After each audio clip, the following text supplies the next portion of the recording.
voilà, on passe à autre chose, on revient à nos problèmes.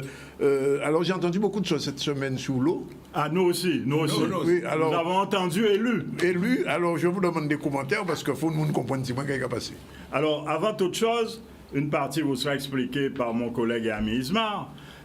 Il ne faut plus que vous cessiez de laisser n'importe qui, fût-il ministre ou secrétaire d'État, vous dire n'importe quoi. Car il s'avère ces jours-ci que monsieur le ministre délégué des départements d'Outre-mer, pages 4 et 5 d'un quotidien, a affirmé des choses émanant de rapports préfectoraux où les éléments aujourd'hui sont contredits par une secrétaire d'État. Or, il s'avère, ce matin, en écoutant les informations, nous apprenons qu'on va nous donner 180 millions pour aller faire la recherche pour la protection de la biodiversité marine, alors qu'on n'était pas fichu de faire une analyse correcte de tous ces bateaux qui mouillent et qui rejettent les eaux grises que je ne cesse de dénoncer et qui faussent sur tout le littoral guadeloupéen, aggravent l'écocide marin. Premièrement. Deuxièmement, on vient nous raconter qu'on va nous donner 1 680 000 € pour faire de la recherche qui, partiellement, on a omis d'oublier qu'il y a plus de 45 ans, la Guadeloupe possédait une usine qui a été démontée, qui se trouvait à Port-Louis, justement, qui s'appelait l'Assobag, qui était dirigé par le seul Guadeloupéen toujours qui sort de l'école des techniques du bois supérieur de Mouchard, M. Virgile Mann, le défunt, paix à son âme. Et nous avions résolu le problème des panneaux à partir de la fibre de bagasse. Le problème a été, la recherche n'avait pas été faite assez poussée en cellulose. L'usine a été revendue à Saint-Domingue. Elle fonctionne toujours et est devenue une des usines les plus puissantes de la Caraïbe, avec son antenne à Miami, dirigée par un Guadeloupéen d'origine libanaise, un confrère, un ami, et une usine qui produit des millions de mètres carrés dans tout le nord, le sud des États-Unis et dans la Caraïbe. Il faut être sérieux. Donc, on aurait dit qu'on oublie ce que vient de dire M. Benesti. Hein, c'est comme si on se croyait aux Jeux olympiques de la mutation. Quand j'entends dire que nous allons faire 7000 recherches de fuite par an, mais c'est une escroquerie, ça revient à faire 30 fuites par jour de recherche. Quand on vient, on annonce, oui, mais ça veut dire que nous sommes incapables d'avoir chez nous des gens capables de résoudre des problèmes d'équipression. L'équipression, c'est installer un stabilisateur de pression entre deux tuyaux qui ont des propriétés différentes. Que nous allons faire 170 km de tuyaux par an. Ça veut dire que nous sommes capables de poser 14 km de tuyaux, mais ça veut dire que dans 25 ans, nous serons là avec les mutations parce que les tuyaux qui sont posés ne correspondent pas toujours au nombre d'habitants qui sont sur le réseau. Donc, il y a quelqu'un qui se moque de quelqu'un et nous sommes en train de nous laisser faire. Donc, en ce moment, il faut savoir que nous, maintenant, nous avons de plus que des procès en cours, y compris ceux qui sont en instance. Il faut savoir que vous avez des gens qui ont été condamnés par le parquet national financier dans nos recherches, des entreprises qui étaient en relation particulière et privilégiée avec la défunte Mme Michaud-Chevry, paix à son âme, le maître de toutes choses verra ce qu'il y a lieu de faire d'elle. Et on se retrouve avec des fonctionnaires qui ont été condamnés avec une interdiction d'exercer dans la fonction publique. Donc ça veut dire qu'il y a des gens qui ont de la détermination. Il y a eu une réunion dernièrement, comme vous en avez parlé vendredi au CGOS à Rivière-Sens. Eh bien, il a été établi qu'il y a au moins une association et un Guadeloupéen qui ont fait une plainte, comme je vous avais dit, personne n'y croyait. Eh bien, je peux vous dire qu'un grand cabinet français a reconnu que la plainte était recevable parce qu'il y avait une constitution de partie civile payée et le Conseil d'État a stipulé, oui, ces gens-là ont payé leur caution n'a pas été rendue, la plainte est recevable et il y a un addenda qui va être fait sur les décisions. Ce n'est pas que de la chlordécone, il y a et autres pesticides qui ont été rajoutés parce qu'il faut vous rappeler, mesdames, messieurs, nous Guadeloupéens, que par exemple, on a été faire une retenue à Gachette Port-Louis de 110 hectares, 1 100 000 m² sur un terrain agricole, tout comme celle de l'Éteil, qui est moins importante en surface, à Saint-François, sur des terres où on utilisait un produit qui est à base de chlordécone qui s'appelle le képone pour tuer la fourmi manioc et les poules bois des racines.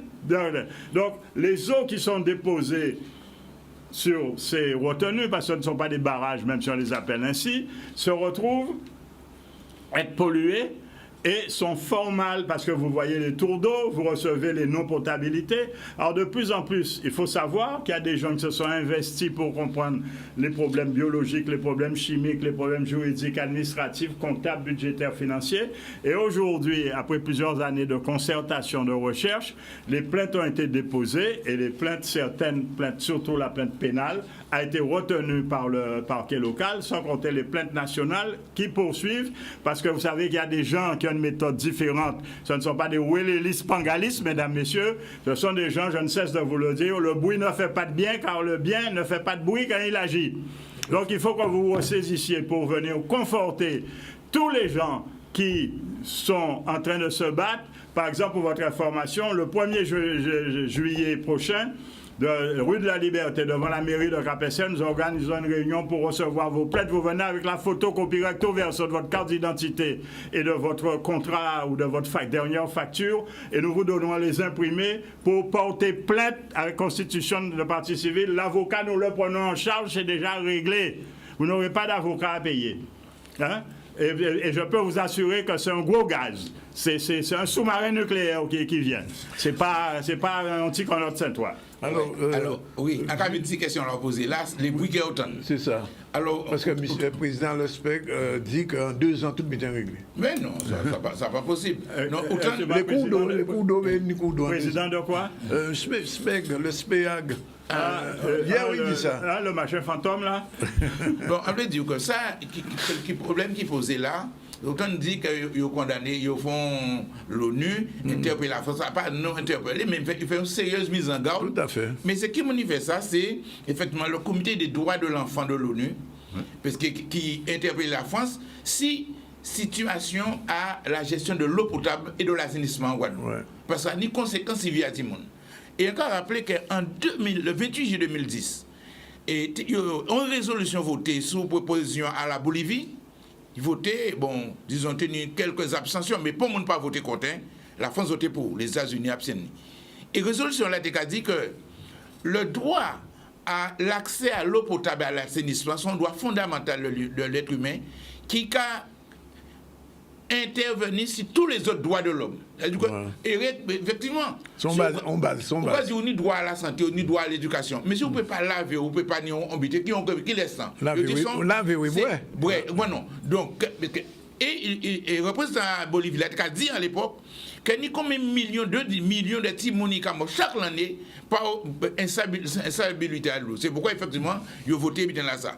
Mais ça a des conséquences. Et le comité là a dit la France, effectivement, qu'il est très préoccupé par la France, la pollution à de l'eau en Guadeloupe. Il parlait de Mayotte aussi, mais surtout en Guadeloupe. Pollution à de l'eau, chlordécone, tout ça nous a dénoncé. C'est le fait qu'en l'eau, en Guadeloupe, pas ni de l'eau. Si le problème qu'il y a tout d'eau, c'est compétence de l'eau. Tous les bidons nous ont dénoncé, c'est ça, hein, ça consigne dans ça. Et il a dit, et ça est intéressant, c'est que mais, si ça a des conséquences de ces gens-là, il faut la France réparer et indemniser ces gens-là si les conséquences, si c'est des gens qui les par ça. Et le recommandation à la France, qu'elle nous a fait tout le temps, il a dit la France comme ça, il faut résoudre le problème avec tout d'eau. Il faut absolument, ça n'a pas exister, vous comprenez ça? Et en cas de non-distribution de l'eau, il faut assurer une distribution d'eau potable mesures compensatoires obligatoirement. Il a dit établir des mécanismes garantissant l'abordabilité du service d'eau potable et d'assainissement. Et disons, alors, ça fait en 2000, ça c'est le 2 juin, le comité de la France, le 2 juin, il y a donc un rapport, il publié, il a interviewé la France. Et il a dit effectivement que. Il a dit qu'il faut la France éliminer les interruptions de service, on dit ça, et proposer des solutions d'urgence. Établir un cadre aussi, pour effectivement un cadre dans le plan ODOM, qui prend les dispositions pour faire en sorte que ces problèmes-là qu'on a rencontrés en Guadeloupe, la distribution de l'eau, couper d'eau, arrêter. Ça est très important parce que faut nous comprendre bien que ça sont une situation tout à fait anormale. Parce que là, nous avons dit ça. Problème à de l'eau, problème à l'assainissement. Nous allons expliquer ça. Le fait qu'un monde ne peut pas avoir accès à l'assainissement, il faut avoir accès à l'assainissement, il faut y avoir d'hygiène à Kazaï dans des conditions abordables. Parce qu'en 2010, je devais ça, et puis en 2015, l'ONU revient, c'est ça, et ils font un texte, il ne devait plus contraire. Il a dit, ouais, mais le droit de l'homme à l'eau potable doit permettre à chacun d'avoir accès sans discrimination physique à un coût abordable. Il y a toujours qu'à dire un coût abordable. Il a dit aussi le droit de l'homme à l'assainissement. Donc en 2015, c'est le droit de l'homme à l'eau potable et le droit de l'homme à l'assainissement doit permettre à chacun, sans discrimination, d'avoir accès physique à un coût abordable à des équipements sanitaires dans tous les domaines de la vie. Comprenons? C'est ça pour nous. Alors qu'on regarde par exemple certains côtés, effectivement, à part une compagnie de l'eau, ni bab, j'ai tenu un rassemblement de monde, toutes ces WC là, t'es en panne, pas tenir de l'eau. C'est ton sel, t'es l'eau monde. Ça, c'est ton relais. Allez, ton relais. Moun parti pour le repas, pour moun parti, il passe l'après-midi, pour comprendre bien. Et ça, il y a quelque chose que nous expliquons sans Guadeloupe, c'est un lot de monde qui a perdu l'école parce qu'il n'y a pas ni de l'eau. Donc, mais ça t'a fait atteinte aux droits de l'enfant. Parce que si un petit monde ne peut pas aller à l'école, c'est droit à la scolarité, en fait, ou quoi mettre en cause. Vous comprenez? C'est pourquoi. C'est une perturbation globale pour la famille et l'organisation parentale. Et c'est seul côté, aspect que l'ONU peut être contraignant sur la France. Parce qu'effectivement, si les autres, même si on dit droit à l'eau, tout ça, mais on ne peut pas contraigner sur les grands mondes. Parce que les résolutions de l'ONU, l'ONU, sont un problème lui-même. C'est qu'à fois moins, les résolutions de l'ONU, par exemple, ils prennent en Assemblée générale. Eh bien, il n'est pas contraignant. Seul on a une résolution qui est adoptée au Conseil de sécurité qui contraignant sur les États. Or, on ne peut pas prendre une résolution qui contraignant sur les Américains. Ils disent droit de voter sur la France, etc. Vous comprenez? Mais les petits pays, c'est pourquoi l'ONU sont un butin qui est tout à fait pas juste. Puisque l'Assemblée nationale des Nations Unies unit tous les États. C'est là qu'il est au pouvoir. Toute une résolution à penser Israël, la Assemblée générale, pour ne pas faire appliquer. Parce qu'il n'est pas contraignant. Alors, si vous venez attaquer Israël au Conseil de sécurité, qu'est-ce qui arrive?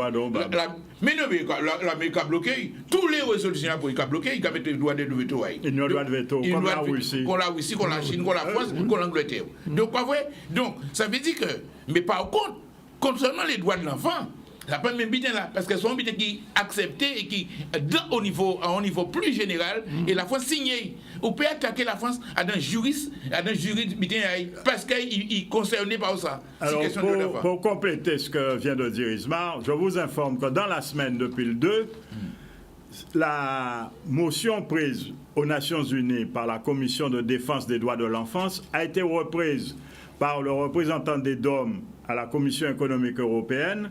Et la Commission a décidé de sanctionner la France. Et le 29, elle tient une réunion à la Martinique avec le président de la Commission européenne. Et comme la France a déjà plein d'antécédents dans plein des domaines, dont celui de la pêche, où elle n'a pas fourni en temps et en heure des trucs.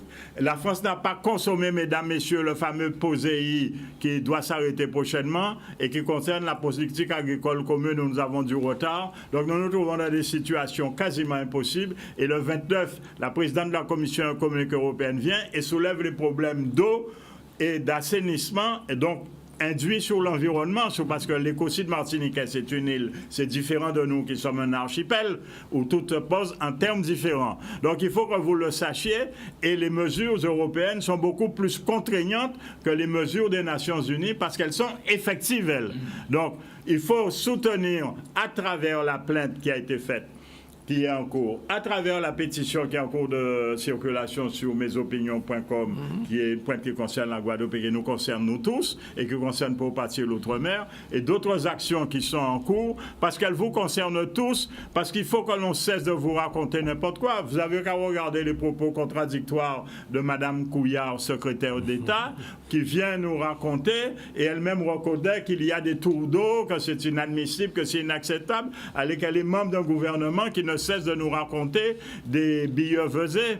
J'ai une mention de respect pour la fonction de M. Francis, président du SMGAG, mais je ne puis accepter qu'il nous demande de venir demander encore l'assistance du Conseil régional et du Conseil départemental qui sont à bout de souffle financièrement en matière de trésorerie, qui sont incapables de rassembler, de réunir l'eau agricole qui est la variable d'ajustement de l'eau potable et qui proposent de faire deux Oui, 2 retenues, 2 bassines pour employer une terme, hein, une à Petit-Bourg et l'autre au Lamentin, c'est-à-dire qu'on va continuer à accumuler de l'eau chlordéconée dans le bassin chlordéconé pour le remettre dans le bassin chlordéconé. Ça va nous coûter une fortune pour déchlordéconer tout ça. Non, faut arrêter de déconner. Alors, ça est important de expliquer que sur le droit de l'enfant, pourquoi ça imposable à la fois, c'est que c'est nos traités qui est effectivement adopté par l'Assemblée générale et sur effectivement les droits de l'enfant. Et la France, si vous voulez adhérer à ce traité-là, ça va inviter qui ont une résolution. Donc, justice à la France, donc il faut dire comme ça que, si vous voulez, question-là, ça est directement invocable devant la juridiction française. Puisque comme la France a adhéré à ce traité-là, ça, tout ça, il peut mettre en cause droit à Timoun, il peut mettre santé à Timoun en danger, eh bien, il peut interpeller la France et faire devant la justice. Donc, c'est pourquoi c'est très important parce que c'est un créneau pour te montrer et problème des droits de l'homme, etc. Mais en même temps, ça va région combat nous mener. Combat nous mener, nous ne pouvons pas rester dans cette situation ça. Et Jacques a évoqué les 170 km. Mais nous avons au moins près de 3000, plus de 2000 et quelques kilomètres. Imaginez comme étant. C'est comme dit la France en fait, c'est point ça à bras le corps. Point, parce que nous pouvons sortir dans ça. Oh, ça a pénalisé la population là réellement. Nous la connaissons. Dans tous les domaines. Mais vraiment, là nous allons parler de ça, question de santé, du fait qu'on ne peut pas nier de l'eau potable qui est correcte. Et une des gens obligés pour des raisons économiques. Des raisons, on ne peut pas faire autrement. Mais plein de monde des problèmes de santé réels. Or, les gens, ils ne sont pas cabrés, mais sont des dépenses énormes. Le acheter de l'eau en bouteille, par rapport à si vous achetez un litre de l'eau, ou un litre de l'eau, ou de l'eau à robinet là, sont des dépenses énormes. Donc, ça va budget à tout le monde. Or, les gens qui sont en difficulté, c'est eux qui apprennent plus faire. On ne peut pas presser tout l'argent en passant de l'eau. Oui, donc il faut que les gens se réveillent. Oui. Il faut que tous, parce que vous allez dans les associations, allez leur demander des comptes. Ne laissez pas les gens se prononcer sans avoir qualité ni compétence pour se faire en vos lieux et places. Cela ne peut pas continuer, sans quoi vous devenez complice de la situation dans laquelle vous vous plaignez. Alors, juste un mot pour conclure. J'ai reçu le représentant M. Buc. Cette semaine, mardi, qui a décidé, c'est un plaignant de la goutte d'eau. Alors, ils n'ont pas d'association, mais ils ont dit... Oui, c'est un collectif citoyen. Voilà, et qui travaille dans le même... la même sens que vous. Et donc, ils demandent à chacun des Guadeloupéens, comme tu viens de le dire, de continuer à être des plaignants, contre les gens qui, aujourd'hui, n'assurent pas. Donc, un dernier mot. Les coûts d'eau en 2 ans, c'est du bidon. Pas le monde peut résoudre en 2 ans. Parce que au lieu que ça a amélioré, ça a dégradé. Ça s'est empiré. 90% de la bande qui dit ça, des stations, 80% des stations d'épuration par un état qu'on y est là. Depuis après, ça a aggravé après cyclone Fiona. Ensuite, on termine choqué. Nous avons un appel pour mon adhérer à plainte là, pour porter plainte. C'est un collectif de citoyens. C'est une nécessité. C'est une nécessité. Donc, effectivement, il faut nous demander qu'il y ait porter plainte. Parce que c'est important. Mais nous avons dit qu'on choqué moi dans ça, parce que vous savez, les ont interpellé l'État français, si question là, ça après, ça l'ONU a dit là, ils disent pas au courant. Ils ne sont pas au courant. Ils ne sont pas au courant et. Par contre, oui, la porte-parole de l'ONU a déclaré qu'elle n'était pas au courant qu'il y avait des problèmes d'eau potable à la Guadeloupe et aux Antilles. C'est de notoriété européenne. Oh, ça, il y a une mesure pour la présidente du ouais. Eh bien, si il y a un problème, il faut supprimer l'Office de l'eau en Guadeloupe parce qu'il prend 20% à l'argent, à le syndicat, le SMJAG. Mais après, ça, il y a ce problème-là. C'est faux, c'est un mensonge parce que les recettes de l'Office de l'eau qui ne sont pas payées, je ne cesse de vous le dire, c'est un prélèvement pour compte de tiers, cela relève du pénal. Quand vous prenez de l'argent à quelqu'un à qui c'est destiné, comme ne le reversez pas, c'est un détournement de fonds publics. Donc, ceci devra se régler parce que, mesdames, messieurs, il faut savoir que cet argent, ils veulent le redonner au SMJAG comme s'il irait d'un tour de baguette magique en supprimant ce qui est fait d'un côté, parce qu'il faut savoir que les recettes de l'Office de l'eau sont reversées à tous les organismes donateurs de l'eau et de l'assainissement pour combler les erreurs, les conneries qu'ils ont faites. Merci, messieurs. c'était un point nécessaire et donc que les plaignants augmentaient quantité à eux. Oui. Solidarité. Voilà.